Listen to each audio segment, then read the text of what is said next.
question, how am I? Yeah. Overall, I'm good. That it evens out at good. Right. But along that way, right, there's all these little things that happen where it's like, oh no, to like, yay. And that's my job as a recruiter. You know, you've got on one hand, you're telling one person you're the one. You're they you're the one they want. And I think there's a song about that. You're the one that I want. You're the one that they want. You are the one they want. Hoo hoo hoo. So there's that news that happens, and then there's everyone else. Yeah. And that's tough. So I'm always on that journey with people who get the news, who don't get the news they want, but it's all good. You know what I mean? Because there comes a point as you know, as product people, right? You're in your careers. The right one, you will work for the right one. But part of the role as a product manager is to never not be doing discovery when you're in an interview flow so that you're qualifying and determining, is this the right one? Because you don't want to end up in a situation where they think you're the one and you've gone through all the steps, all the process. You know, you've done the cases, the whiteboard, the this, the dreaming, all the things. You maybe even had to fly somewhere for a final, and then you decide, you know what, it's not the one for me, because that's a shame. Shame on Yeah. you, because your time as a candidate is more valuable than that. And so, as a product person trying to figure out what the next step is, you've got to be discerning. You have to be in continual discovery mode no matter what step of the process they think you're going into. And you are there to figure out, should I take the next step or should I step out? Respectfully, love you guys, love what you're doing, but it's not for me right now. And allow someone else to step in who really, for them, it is the one. And I can't remember whether we talked about that the last time we were together, but you know what? Even if we did, it's good to get that reminder. Do you experience that as a recruiter a lot where they'll get further along and they haven't done that discovery? So it's funny you ask. So here's the climate that we're in right now. Okay. So where are we at right now? Well, we're in an incredible time in tech, and we're at an incredible time for product people, because everything has been flipped on its head, right? And and when I say that, what I mean is there is opportunity in the market, but employers are being very very discerning, very focused on rapid ROI on every hire. Um, and for and no one's really scaling teams. And when I say that, I'm very careful in saying that, because we don't recruit for we don't recruit for Meta and Amazon and Google and the kind of the FANG or the Mang. And they might be scaling, but the average B2B consumer app company, they're making some really strategic hires, but they're not hiring 15 people today. So getting back to your question, um, do we see this happening? Because there aren't as many opportunities, what often happens is that individuals will say yes to meetings and yes to interviews, and they'll step into a process, one, because there's enough good stuff there that they're interested and curious to take a first step, or because they need to, like they need the job, right? They can't not take an interview if one is offered. And because of that situation, some people go down the line pretty far, hoping that something better will come along while they're interviewing, but maybe something doesn't. And then next thing you know, it's at the end of a process and they've done all the things, only to realize, you know what? I don't think I want to do that job, or I don't want to work with those people. And that's a real heartache. But we see that it happens It's just a sort of a part of the climate that we're in today. In times of prosperity, when everything is coming inbound to an individual, right? Your inbox is full of opportunities, everyone's recruiting. You can be very discerning on the front end, right? At the top of the funnel, you can say no to this, yes to this, maybe to this. But when times are tough, you know what? You're squirreling away the breadcrumbs, hoping that you've got enough there that it can actually amount to something. Yeah. That's tough. That That's is tough. tough on both. It's tough on both sides because you have to have empathy for the people interviewing, right? And then you have to have empathy for the company that Yes. wants a qualified candidate that's done their research. Yes. So Yeah. it's tough.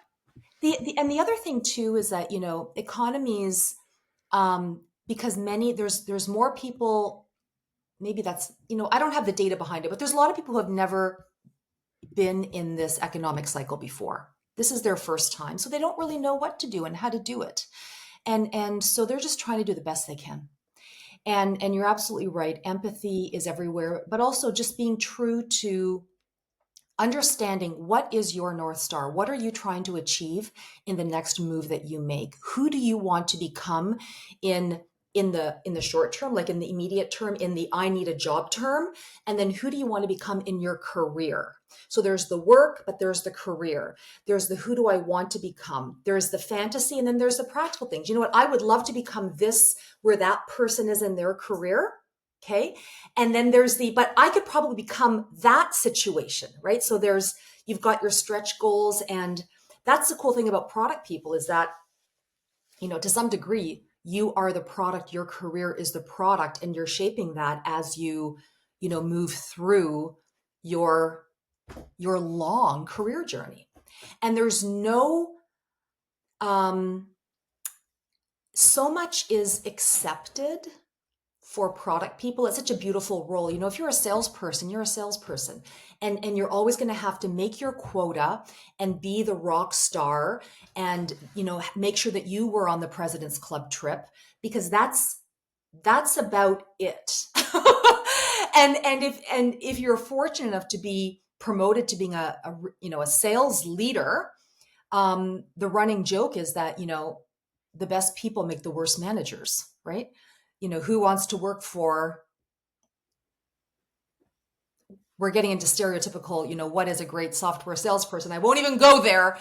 But, so great, you get promoted. I guess you're average. So anyways, but getting back to product now, product people can ebb and flow.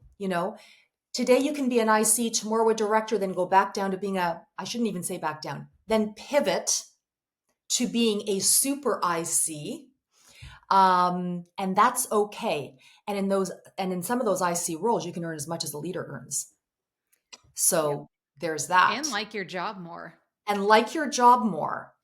And be considered the more valuable to the business. Yeah. So that's always very, very interesting. Very, very interesting. Yeah.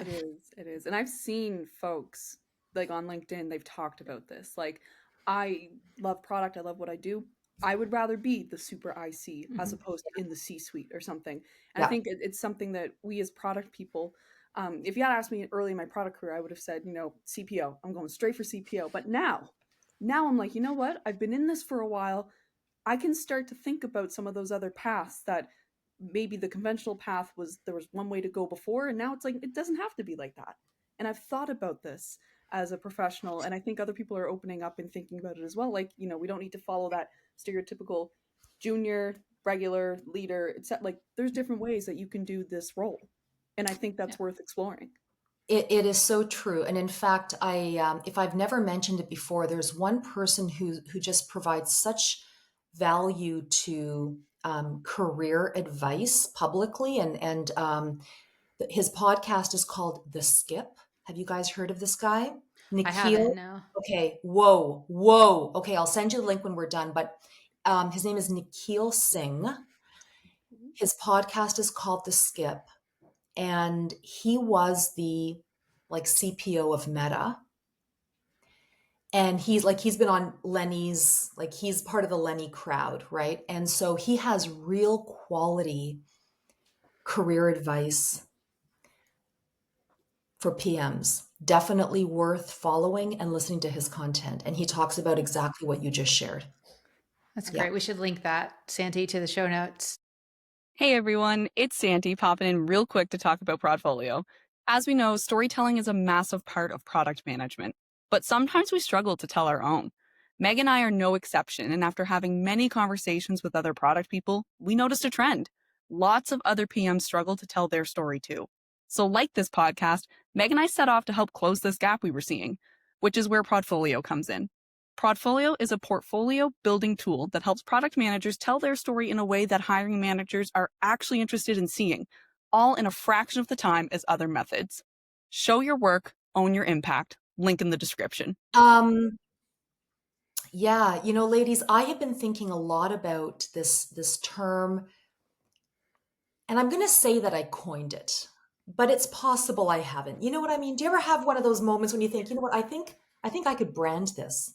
I'm going to just I think say we should that. go with that. We should say You know that what? you branded it and just say that. Yeah, it's on record now. It's on So record.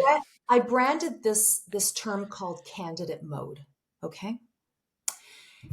And because of the unique side of the table that I sit on, and I've got all these inbound people coming at me with all these different situations, all these different life situations, career situations, all these situations. And then I'm doing the outbound into the people my clients want me to focus on. So I hear all of these, I hear the chatter and the talk tracks of many different types of candidates at all stages. And I've noticed some themes. Ooh, we love themes. Product people, we love themes. I've noticed some themes of what's actually happening out there. And I think I can share some insights that might help unblock something for someone if they find themselves in candidate mode for their own choices, or they've been forced into being in candidate mode. So should I share those with you today? We would love nothing more, Heidi. Okay. Well, then I'm going to go for it. And please chime in, because I'm going to try to put words around these concepts, okay? So first of all, I've been thinking a lot about this, about candidate mode, not only because of the diverse situations that come at me, but because I have empathy for the candidate.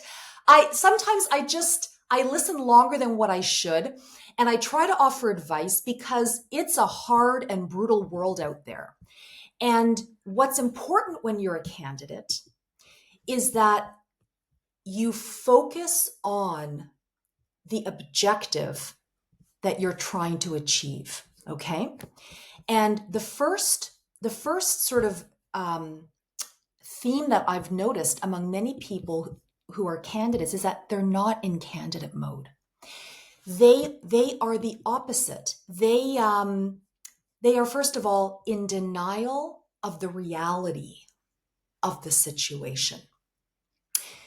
The denial that you should be in candidate mode might come from someone who has never had to look for a job before. So they genuinely don't really understand what needs to happen to identify and unlock an opportunity that converts to an offer. Maybe they don't want to come across like they're assertive and in candidate mode, so they move into passive mode. And so they're super chill in meetings and interviews. Employers think they didn't seem very interested, even if they genuinely are, because they don't want to come across like they're desperate or anything. Not that you need to, but they say things like, you know what, I'm really actually in no hurry. And you might have heard me talk about this. I've talked about this publicly before.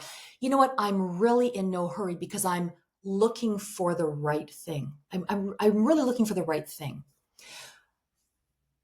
By contrast, well, who would be looking for the wrong thing? I mean, we don't even have to say these things. Isn't everyone looking for the right thing in every part of their life? Spouse, house, car, everyone is looking for the right thing, right? It's important to understand that when you are a candidate, we need to move into candidate mode. And we have to posture ourselves. We have to be in a posture that we are ready. We're ready for every meeting. We are doing our preparation, and that we are presenting a situation that we have genuine interest in whoever it is that we are speaking with. We are prepared and we want to advance this to the next step. Your goal is to always get the next meeting, because if they say you get the next meeting, then you can ultimately determine, well, do I really want to take that meeting or not? But if they don't want you, if they don't invite you back to the next meeting, you have nothing. You don't have the power to decide anything. You just have to accept what's been given to you. Okay? So we want to be in candidate mode, and don't lose sight of the fact that you're here to get a job. That's the focus. The other interesting trend that I've noticed among some individuals who are candidates in candidate mode, or trying to be, is many are really out of touch with what's happening in the market today. And I find that really fascinating for the number of podcasts, Substacks, everything that's available to product people to understand what is happening today. There's a sense of being out of touch. What do I mean by that? Well, it's, there's been so much narrative of what's been happening in the market around we're in a less is more climate. Employers are not doing mass scaling in general.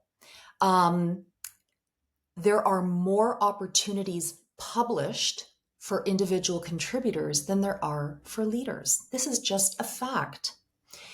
And even when you go to product events, whether it's virtual and then they do the breakout sessions or in person, there's a lot of chatter and talk about just the climate of hiring, interviewing, and opportunities. It's all kind of going to that. So I always get nervous when I meet with someone who seems to be out of touch because they talk about, I'm looking for a leadership role where I can really scale a product organization, to step in and then scale it.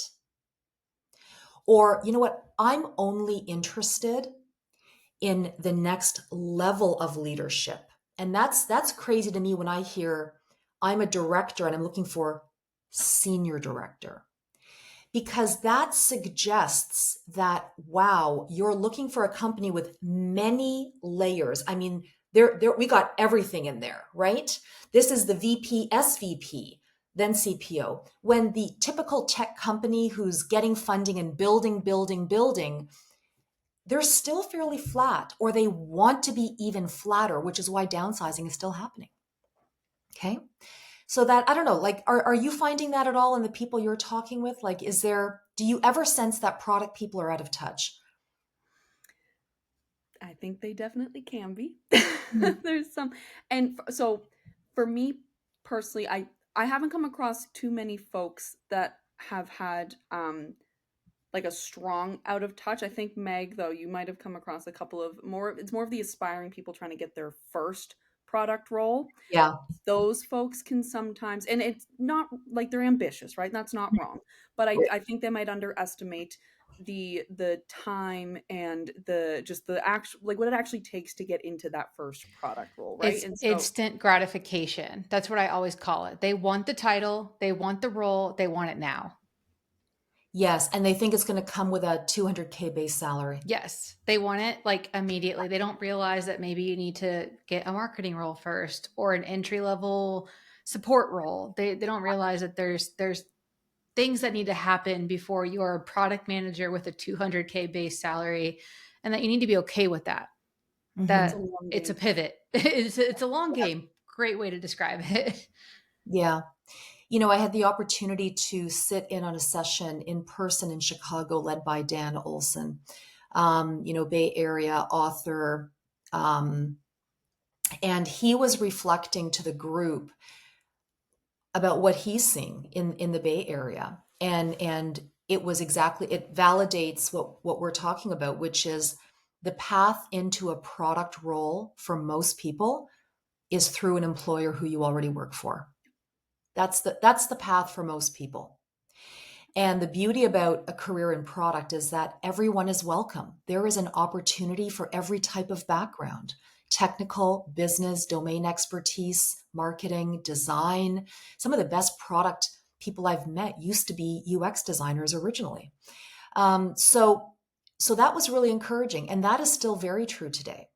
And that actually helps a PM be an awesome PM because they have more than one lens to apply to a business. And business is something that is what product people are hired to build.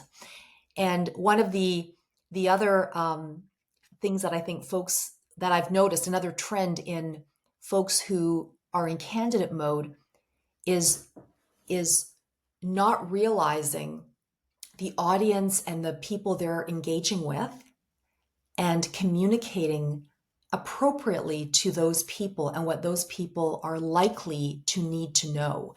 And this is often true. This trap of communication is often found in very technical individuals, right? Like really technical PMs who love the jargon, who can talk about the buzzwords. If you ask them, how, do you have any questions for me? Somehow the word Python ends up in the question, or, well, are they running AWS or Azure? How would I know? Like, why would I actually care? But they care, right? They care. So again, in this session that I was at in Chicago, someone also referred to the fact that, that product managers at some point, for you to level up, you need to be able to communicate to a business audience. Foundational, right? And we have to be able to think about the customer and be able to communicate to customers. I know as a recruiter, one of the common search situations that we get brought into is all of our product managers, they're technical, we cannot put them in front of a customer. So that's why we're hiring. We need someone who is market facing, who can engage with the market, the customer, and understand what do they need, what is the value we need to offer to them to keep them a customer and to ultimately get the renewal, but also to sell to other companies just like them. And so I think that gets lost among some folks who are coming at product with a really technical background. I notice it anyways among folks who are in candidate mode. I don't know That's really fascinating. That is a really fascinating. I didn't realize that folks were looking to hire people that to be more market facing, because at least in my experience and the folks that we chat with, that's just kind of like that's a staple of the job. You're going to be talking to customers, you're going to be uncovering opportunities, pain points, tying it back to those business metrics and tying it back to those outcomes you want to see in your product and company strategy. So to hear that that's a trend right now is very fascinating. And do you are you working with folks that have come to you that you've recognized are really technical, and what would be your advice for anyone that's listening to this and might be thinking ooh, maybe that's me? How would you guide them on maybe getting a little more of that market facing stuff in there? Well, first of all, if you're already working and you're in that function, you really want to be building a relationship with your upline, whoever your manager is, and starting with asking for honest feedback, whether it's performance review time or not, but asking for feedback from your leader, whether they would ever feel confident putting you in front of a customer. And if the answer is no, asking why. And then working on the skill so that they convert to a yes. And demonstrating interest and a willingness to move into what some organizations call outbound product management. And even if that means that you're, depending on how they do it, of course, and who their customer is, shadowing someone, watching the Zoom meetings if they're virtual, attending trade shows, because everyone, people are doing trade shows and events again. So saying yes to those opportunities so that you can learn.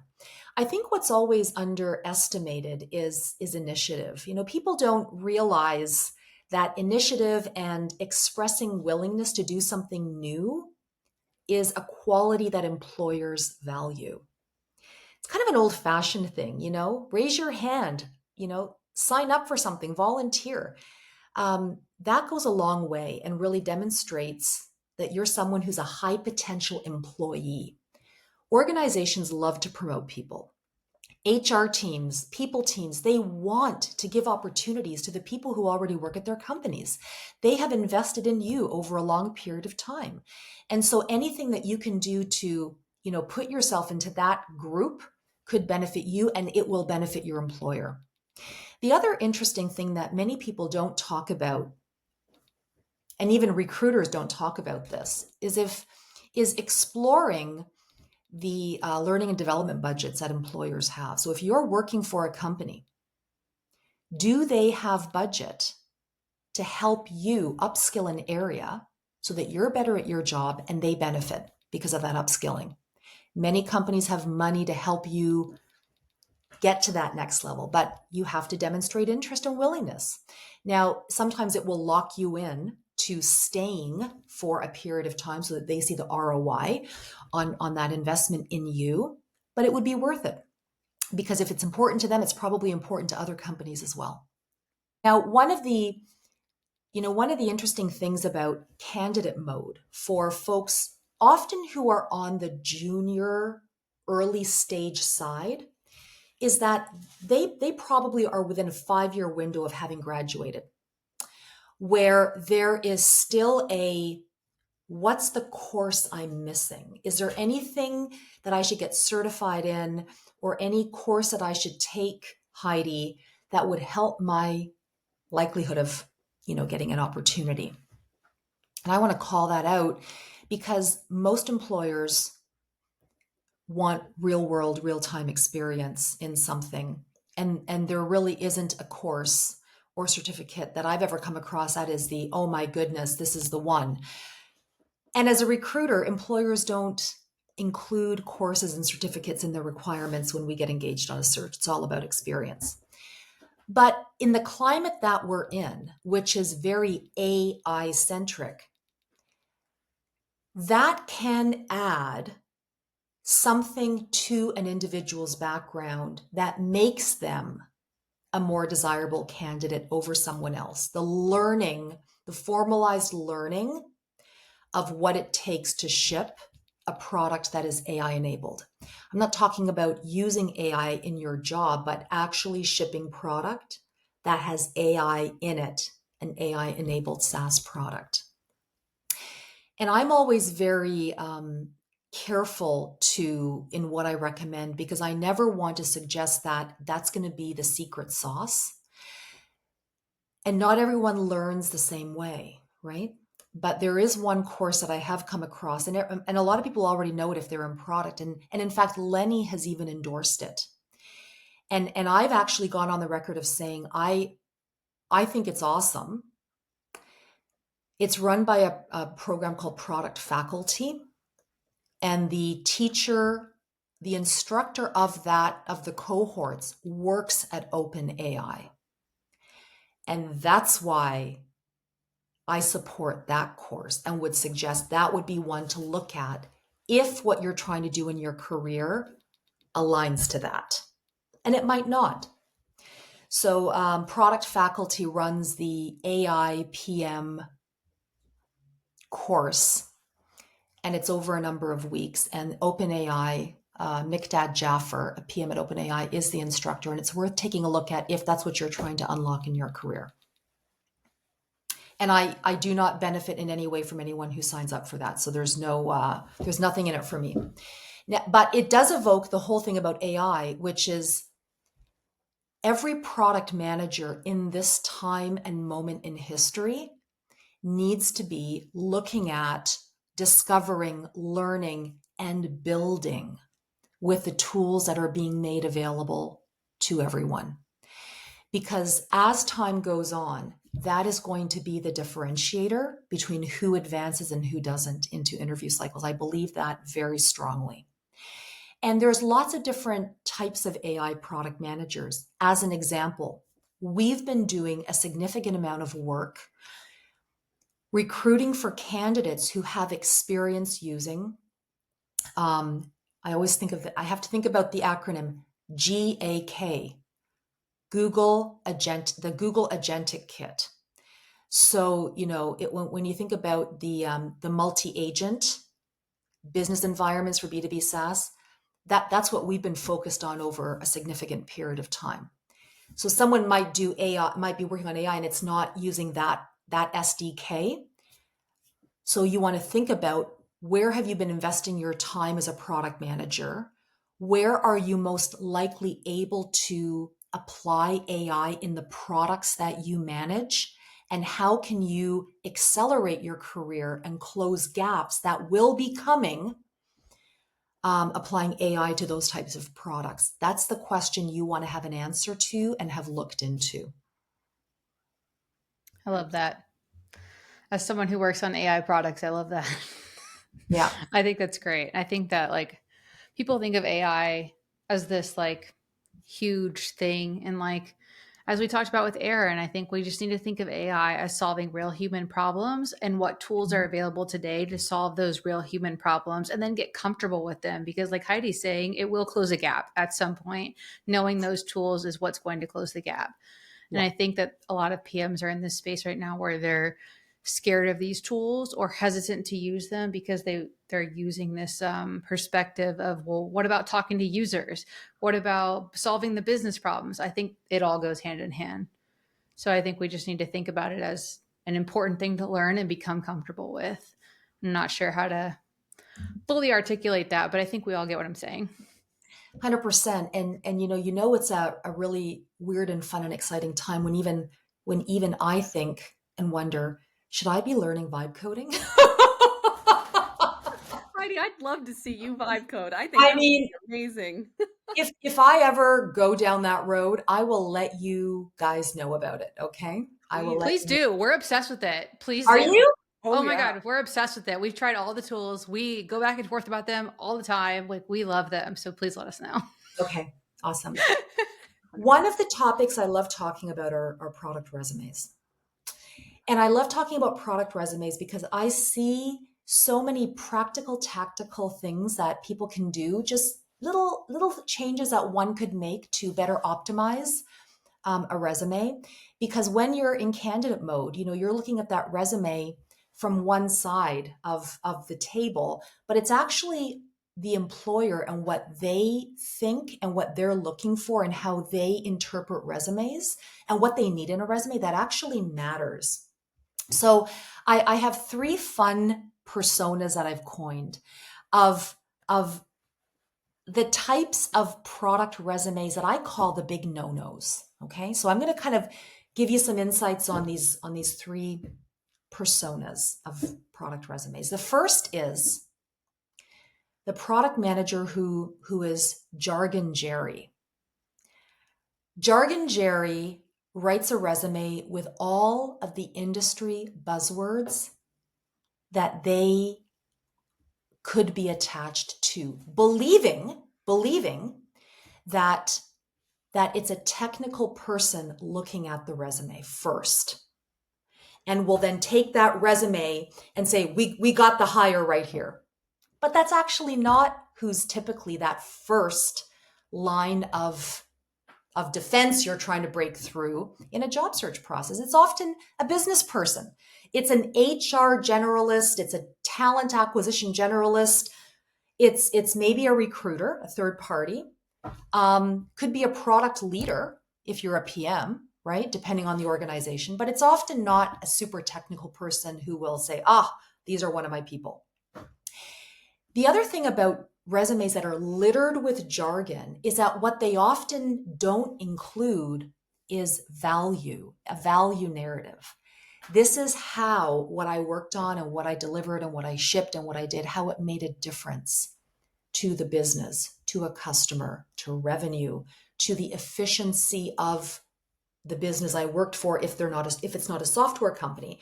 Because there's plenty of PMs who are really strong PMs, but their products enable a business. They don't generate the ARR of a business. So So that's often the gap.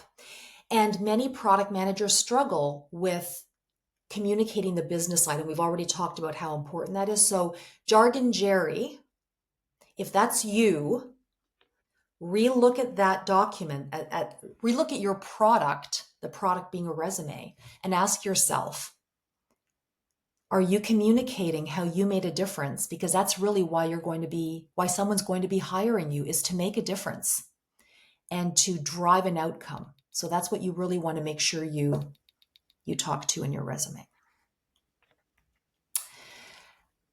The second big persona of resume that I consider to be a no-no is JD Julie. JD Julie, dear Julie, she writes a resume, but it looks like a job description, so it's actually not a resume.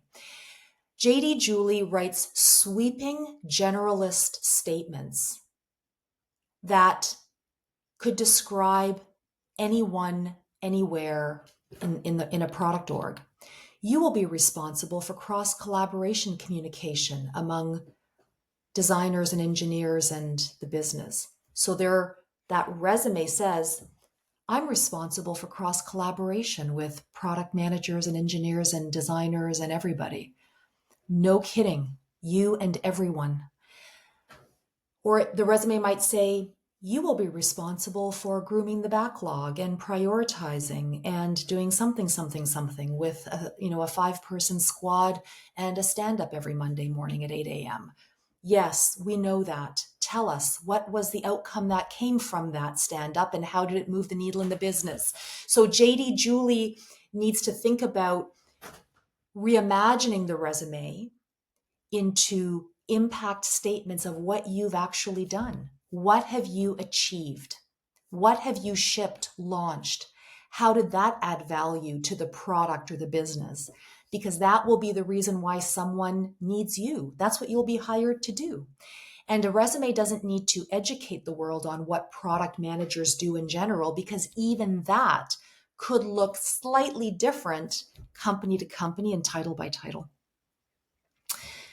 The third persona I love to talk about often comes among the community of really inexperienced PMs who are just excited to be writing their first PM resume.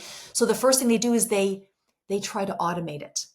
And they go to the free template apps or for $3, hey, if you want to upgrade to the $3 version, let me show you what you can get. I call this person Template Tom. Template Tom is looking at the color and the font. Often these templates are divided into 2/3 real estate and then a 1/3 column. And the challenge with these templates set up with 2/3 of content here, 1/3 here, or reversed, is that it serves up the stuff no one cares about to the top. You've got a lot of unused space, often in the 1/3 area. The meat and potatoes of the resume is squished into 2/3. So now instead of a bullet, you've got paragraph blocks. Paragraphs increase the need to read. No one's reading. And the whole thing looks like it's a template. These templates often have useless sections like there's 5 dots, and my skill in product management, I don't want to seem like I'm too good. So I'll say I'll color in 4 dots. Okay? Or that, so you can track with me here. So it's all of this silliness when we think about what is an effective resume. An effective resume fills the page left to right, and it's bullet pointed to increase scannability. And each bullet point is an actual bullet point, which is 1 line, maximum 2 lines. Anything longer is not a bullet anymore. It's a paragraph, and paragraphs require reading. And you attach a lot of those one after the other. Well, actually, now you have a really big paragraph, and it's hard to scan. We need scannability. We want to lead with outcomes. We want to lead with impact. And we want to avoid writing a lot of how you did it, because that's for the interview. Wow, you increased usage from this to this. How did you do that? Tell me. What's the lesson you learned? Wow, if you had a chance to do that again, what wouldn't you do? That's exactly our problem. So guide us through how you would, based on what you know, guide us through how you would do something to stop churn of our product. All of that how is for the interview. You might have to add a little bit, but it's really for the interview. And we want to use product management language, the language of your craft. If your resume sounds too technical, or you sound like a salesperson, if you sound like a marketer, you're introducing confusion. And great product managers bring clarity around everything. Less is more. I'm curating it out. If they want to know what my go-to-market motion it looks like with the product marketing team, they can ask me that in the interview. Hey, were you the one working with the product marketers on go-to-market? Talk to me about what that looked like and give me an example of your best da da da da da da da da da.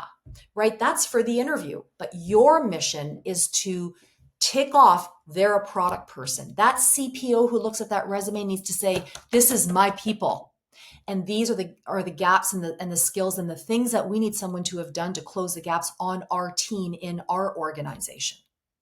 Those are really the big markers. The last piece is the placement of education. Now, many fresh graduates are all about the education and the degree because you know what? It's all you got. So if you graduate, that education is probably going to be at the top. But as you actually gain real live, practical, real world experience, education belongs after the employer section because you won't get an interview based on where you went to school. You'll get an interview based on what you've actually done for a company. And of course, education is important, but the order of priority begins to shift.